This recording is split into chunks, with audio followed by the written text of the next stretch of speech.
बीवी हो तो ऐसी। एक बादशाह अपने महल की छत पर टहल रहा था। टहलते टहलते उसकी नज़र महल के नज़दीक घर की छत पर पड़ी, जिस पर एक बहुत खूबसूरत औरत कपड़े सुखा रही थी। बादशाह ने अपने एक बांदी को बुलाकर पूछा, किसकी बीवी है यह? बांदी ने कहा, बादशाह सलामत, यह आपके गुलाम फिरोज की बीवी है। बादशाह नीचे उतरा। बादशाह पर उस औरत के हुस्न और जमाल का सहसा छा गया था। उसने फिरोज को बुलाया। फिरोज हाजिर हुआ तो बादशाह ने उससे कहा, फिरोज, हमारा एक काम है। हमारा यह खत फला मुल्क के बादशाह को दे आओ और इसका जवाब भी उनसे ले आना। फिरोज उस खत को लेकर घर वापस आ गया। खत को अपने तकिए के नीचे रख दिया। सफ़र का सामान तैयार किया। रात घर में गुजारी और सुबह मंजिल ए मकसूद पर रवाना हो गए। इस बात से लाइल्म के बादशाह ने उसके साथ क्या चाल चली है। इधर जैसे ही फिरोज नज़र से ओझल हुआ, बादशाह चुपके से फिरोज के घर पहुंचा और आहिस्ता से फिरोज के घर का दरवाज़ा खटखटाया। फिरोज की बीवी ने कहा, कौन है? बादशाह ने कहा, मैं बादशाह हूँ, तुम्हारे शौहर का मालिक। तो उसने दरवाज़ा खोला। बादशाह अंदर आकर बैठ गया। फिरोज की बीवी ने हैरान होकर कहा, आज बादशाह सलामत यहाँ हमारे गरीब खाने में? बादशाह ने कहा, मैं यहाँ मेहमान बनकर आया हूँ। फिरोज की बीवी ने बादशाह का मतलब समझकर कहा, मैं अल्लाह की पनाह चाहती हूँ आपके इस तरह आने से, जिसमें मुझे कोई खैर नज़र नहीं आ रही। बादशाह ने गुस्से में कहा, ए लड़की, क्या कह रही हो तुम? शायद तुमने मुझे पहचाना नहीं। मैं बादशाह हूँ, तुम्हारे शौहर का मालिक। फिरोज की बीवी ने कहा, बादशाह सलामत, मैं जानती हूँ कि आप ही बादशाह हैं, लेकिन बुजुर्ग कह गए हैं, शेर को अगरचे जितनी ही भूख लगी हो वह मुर्दार तो नहीं खाना शुरू कर देता। और कहा, बादशाह सलामत, तुम उस कटोरे में पानी पीने आए हो जिसमें तुम्हारे कुत्ते ने पानी पिया है। बादशाह उस औरत की बातों से बड़ा शर्मसार हुआ और उसको छोड़कर वापस चला गया, लेकिन अपने चप्पल वहीं भूल गया। यह सब तो बादशाह की तरफ से हुआ। अब फिरोज को आधे रास्ते में याद आया कि जो खत बादशाह ने उसे दिया था वह तो घर पर ही छोड़ आया है। उसने घोड़े को तेजी से वापस मोड़ा और अपने घर की तरफ लपका। फिरोज अपने घर पहुंचा तो तकिए के नीचे से खत निकालते वक्त उसकी नज़र पलंग के नीचे पड़ी। बादशाह के नालैन चप्पल पर पड़ी, जो वह जल्दी में भूल गया था।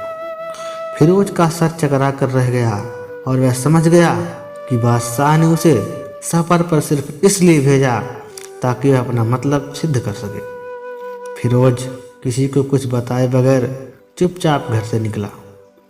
खत लेकर वह चल पड़ा और काम खत्म करने के बाद बादशाह के पास वापस आया तो बादशाह ने उसे इनाम के तौर पर 100 दिनार दिए। फिरोज दिनार लेकर बाजार गया और औरतों के इस्तेमाल के कीमती कपड़े और कुछ तोहफ़े भी खरीद लिए। घर पहुंचकर बीवी को सलाम किया और कहा, चलो तुम्हारे मायके चलते हैं।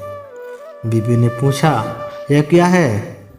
कहा, बादशाह ने इनाम दिया है और मैं चाहता हूँ कि तुम यह पहनकर अपने घर वालों को भी दिखा सको। बीवी, जैसे ही आप चाहें। बीवी तैयार हुई और अपने वालिदैन के घर अपने शौहर के साथ रवाना हुए। दामाद और बेटी उनके लाए गए तोहफ़े को देखकर वह लोग बहुत खुश हुए। फिरोज बीवी को छोड़कर वापस आ जाता है। 1 महीना गुजरने के बावजूद ना बीवी को पूछा और ना उसको वापस बुलाया।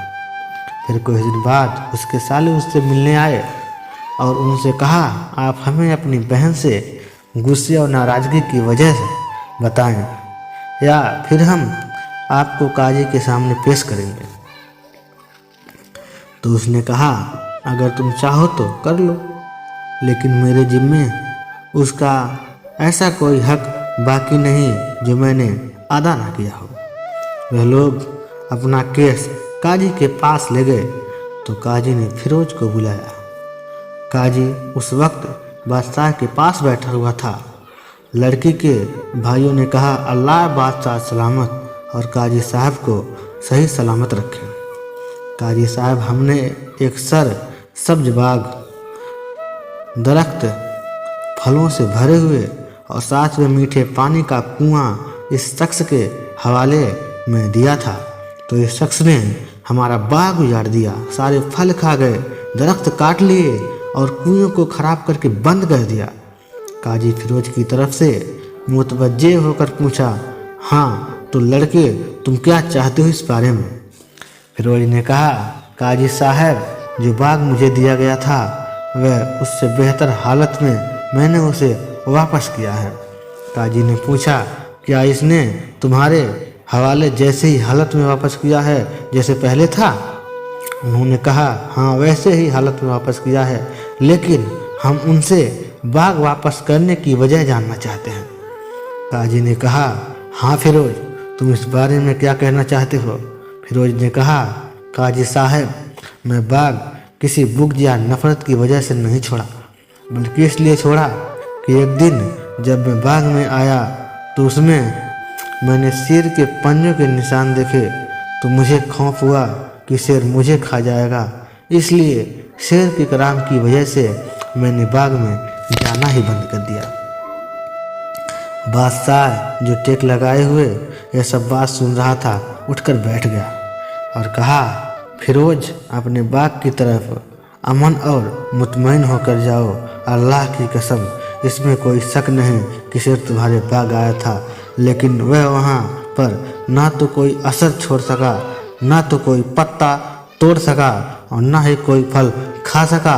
वह वहाँ पर थोड़ी देर रहा और मायूस होकर लौट गया। और खुदा की कसम, मैंने कभी तुम्हारे जैसे बाग के गिर्द लगे मजबूत दीवारें नहीं देखी। फिरोज अपने घर लौट आया, अपनी बीवी को भी वापस ले लिया।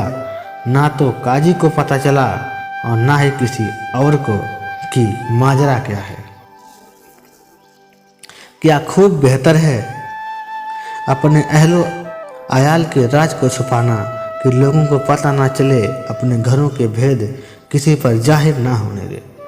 तो दोस्तों, आशा करता हूँ ये कहानी आपको पसंद आई होगी। अगर कहानी पसंद आई होगी तो चैनल को सब्सक्राइब और वीडियो को लाइक ज़रूर कर दीजिएगा। धन्यवाद।